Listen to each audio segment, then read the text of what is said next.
Well, Johnny, I'm glad you asked that question because Spallina is going to do everything Syracuse could not do last year. They had guys like Owen Siebold, Brendan Curry, Tucker Dordovic, all guys that could dodge from X. But I asked Coach Gate, what makes a good player at X? Joey Spallina is that guy, and it's because he can dodge but also keep his head up and find open players, and he also knows when to keep the ball hot. When he catches behind the cage, to move it to the other side, organize, and facilitate this offense. So last year, they had the goal scores, they had the production from X, but now can you start more offense from that position? Because this offense, this philosophy of Pat March's is positionless lacrosse. It's open lacrosse, skip passes, quick passes, scoring inside and outside. So Joey Spallina is your quarterback. He is going to improve this offense huge, and it starts today in game 1.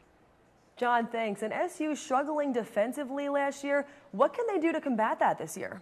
Well, the big thing was communication, Sam. That was what Coach Petramala and the entire defensive staff worked on in the offseason. Communication and simplifying this defense. It's a defense that was the worst in the country. 72 out of 72 teams in penalty kill, but also towards the bottom in terms of actual scoring. Now, from what I've heard, the new goaltender, Will Mark, is the guy that's going to set up this defense well with that communication, with that speaking. You've also got guys like Nick Kikamo back, and you got Billy Dewan, a true freshman that was highly lauded. Guys that are great on-ball defenders that can cause those turnovers. But if I can boil it down to one word, it's communication this year. Well, John, we're certainly looking forward to that communication. Thanks so much for coming on with us here. When we come back.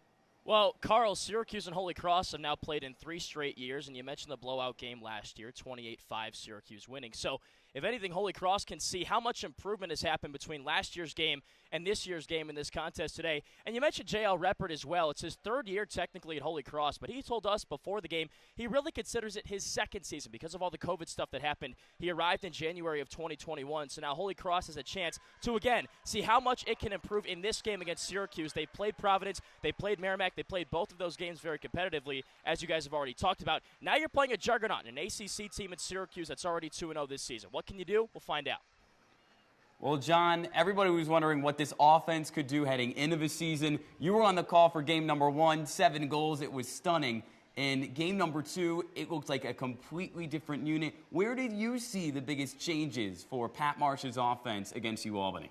Well, Ian, it's really as simple as this. Syracuse was shooting the ball, and as opposed to the first game against Vermont and the second game against UAlbany, the ball was hitting the net. It's really as simple as that, but I'll give you guys a little bit more of an answer because that's what I'm here for.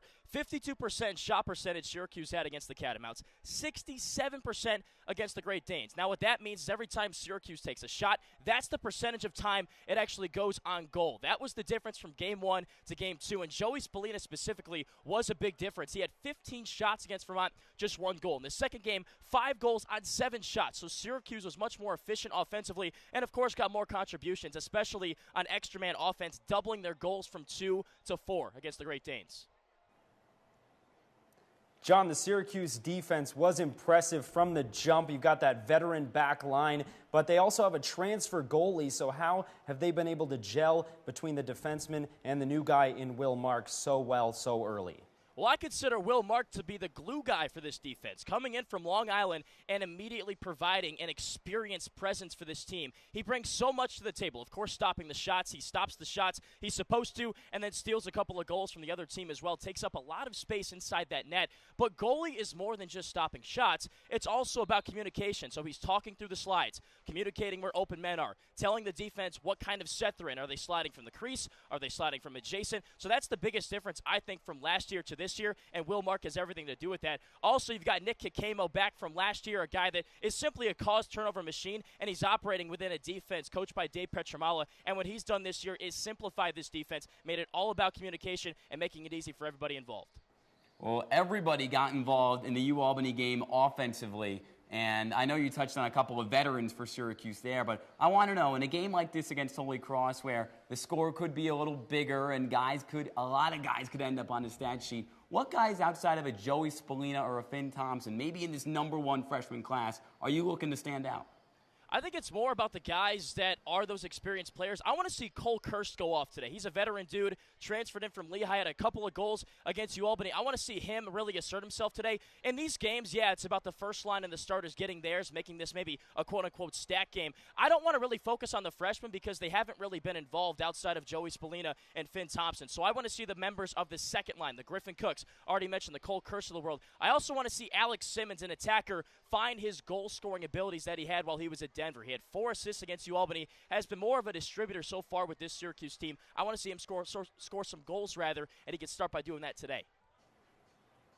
And John, I know this is a lacrosse pregame show, but you're looking a little tan. I know you just got back from Super Bowl 57 in Arizona where you spent a week. So last thing I want to ask you is what snacks or appetizers are on the menu for you later tonight when you watch the big game? Oh, man, that's a tough question. I heard Cameron Ezer, who called the game with me against Vermont, is cooking up some chicken parm. We were just with him in Arizona, so I think that's what I'm looking forward to later on.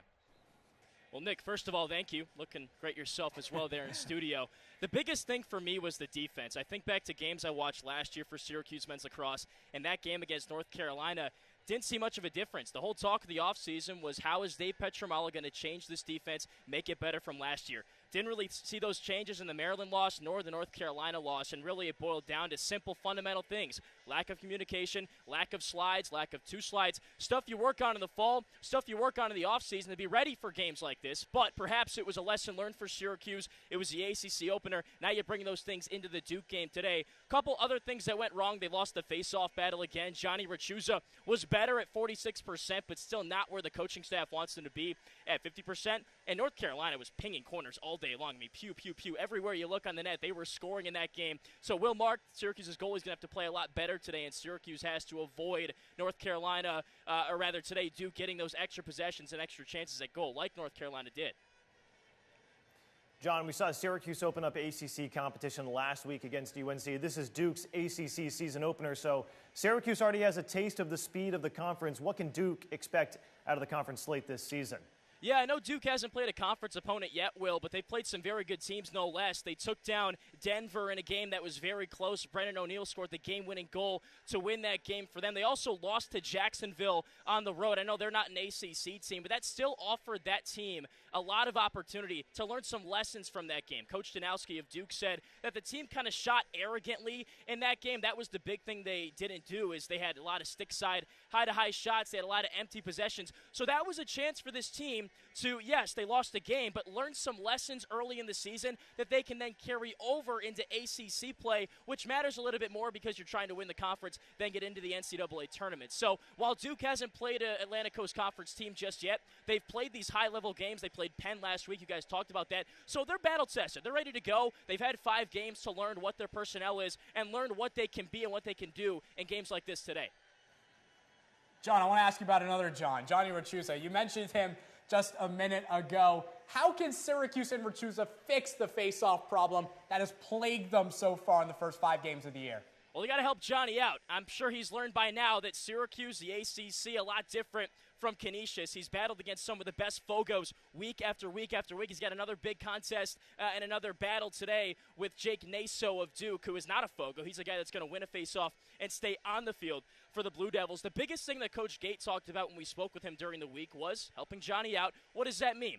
Getting the wings more involved in the faceoff. The 2 guys that are at midfield and watching Rachuza battle for that faceoff, them going in, winning those ground balls, getting stick on stick, getting some checks, and winning some ground balls and faceoffs that way, because Rachuza has struggled so far. He's gotten better week after week, and he's a guy that throughout high school was known to change up his game plan and not be pig-headed, is what they called him. But he needs some help from his other guys that are on the field with him to win those faceoffs, because he's going to struggle against these really good ACC guys like Naso week after week who can win them clean and score off faceoffs.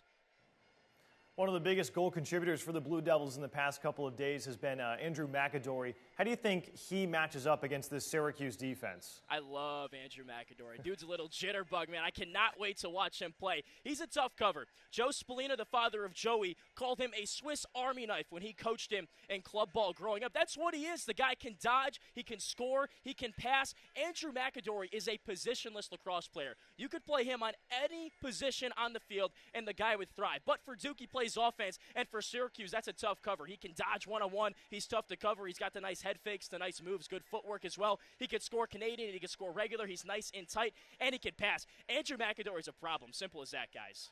John, I know you're pumped for this one. Thanks so much for joining